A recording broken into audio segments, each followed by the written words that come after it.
All right, welcome back, everyone. In this clip, we're going to turn our attention to the late Vedic period from 1000 to 500 BC, when we're going to see the development of the more elaborate classical version of the Ashvamedha, this horse sacrifice.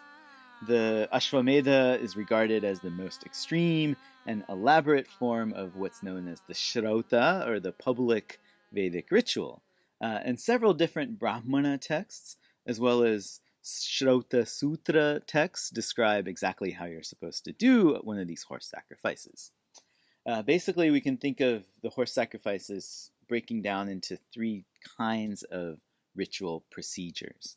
First, there's the preliminaries. These are the preparatory rites that happen as you first select and consecrate the sacrificial horse. Then you let him roam around the country at will, while the king's men have to follow behind it and fight off any potential rivals or challenges.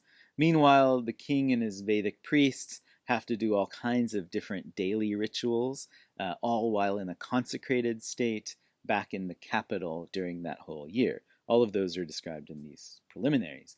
The ritual manuals then describe the sacrificial rites, in which there's the slaughter of the horse itself, as well as a whole bunch of other animals that have to be slaughtered.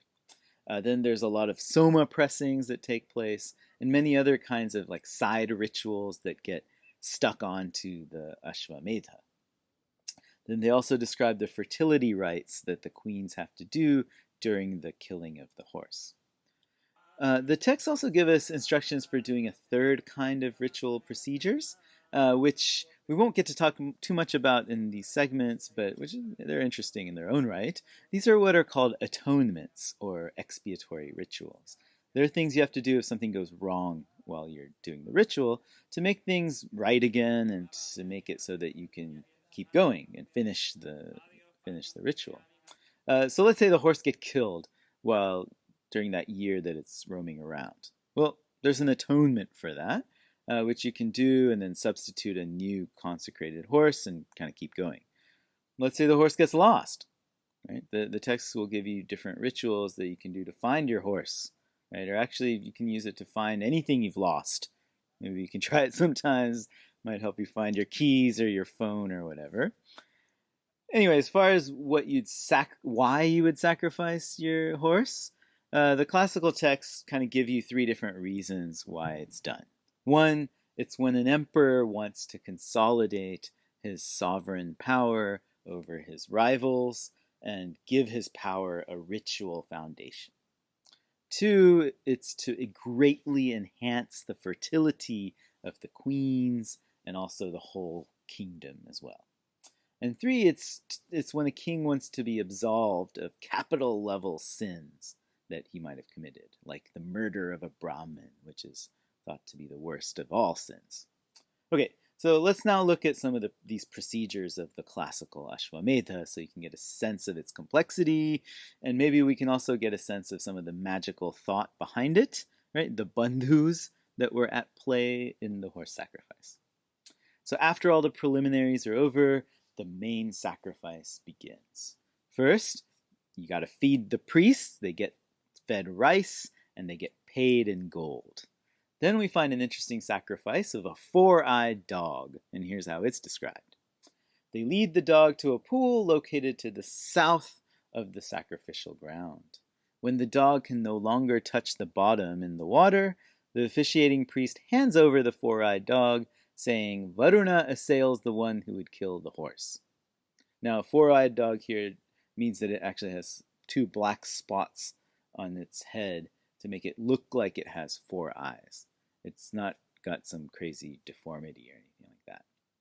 Anyway, a priest will invoke a mantra that'll magically make this dog turn into a symbol of any enemy who might be trying to attack the horse or the king on its year-long romp through the countryside.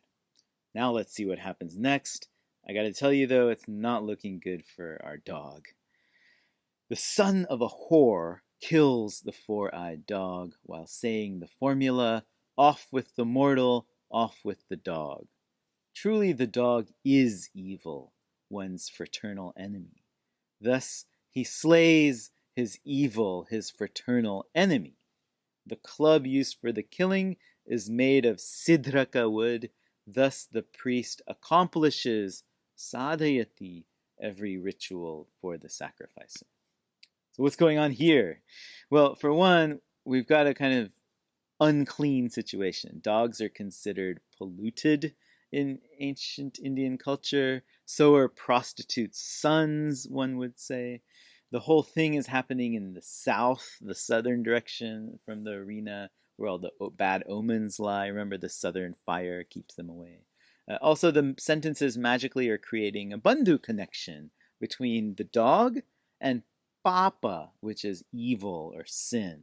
The dog becomes sin, becomes evil, also becomes one's major rivals during the ritual. These are the bhratravya, which Wendy Doniger is translating here as fraternal enemy, meaning basically your rival cousins who might be challenging your right to sovereignty. This is a common danger, of course, in kingship, where your cousins might want to claim the throne, right, instead of you. We're going to see that later, actually. Anyway, let's get back to the text. The son of a whore kills the dog. The gods have put sorrow into the whore. Thus he kills sorrow by means of sorrow. They say that evil seeks to grasp him who offers the horse sacrifice. He throws the dog beneath the feet of the horse. The horse that belongs to Prajapati has a thunderbolt. Thus, by a thunderbolt, he tramples down evil, the fraternal enemy.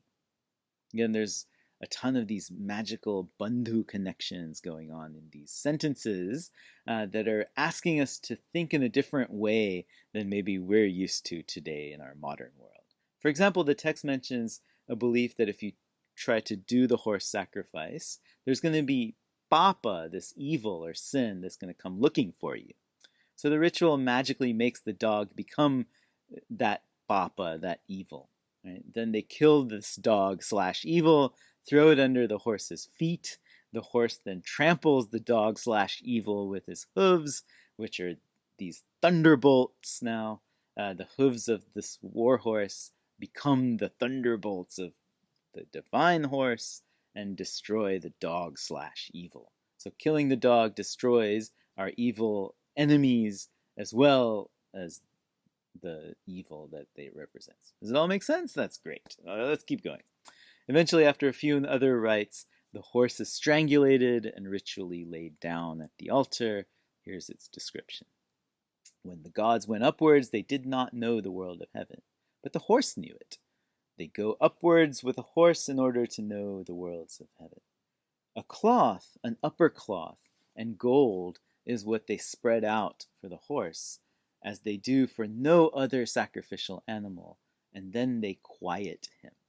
Thus they set him apart from all other sacrificial animals. Now an interesting thing happens. Let's take a look. They kill this sacrificial animal when they quiet him. As the priest quiets him, he says, Swaha to the breath, Swaha to the outward breath, Swaha to the inward breath, and then offers his oblations. Thus he places the vital breaths within him, and thus the sacrifice is made with him as if he were a living sacrificial beast.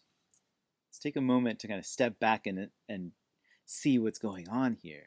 In the Rig Veda, remember, we'd seen a kind of guilt-ridden poet, right, who's like trying to assure us that our dead horse isn't really dead, and that he's going to be alive when he gets to heaven. Here, the classic Vedic priest is doing something really more active than that with the ritual. He chants 3 mantras and puts offerings into the fire. What these mantras and these ritual actions do is to magically connect the priest's own breaths to the horse, so that the horse is made to be as if he's taking breaths, as if he's alive. This as if value of the ritual process is the key to understanding how this magic of the bandhus works, these magical connections that the Vedic priests are trying to capture within the ritual. Okay, so after the horse is suffocated to death, that's when we have all the actions of the queens, the sexualized stuff, the obscene banter that they're asked to do. Let's just bracket that off for now, if we can.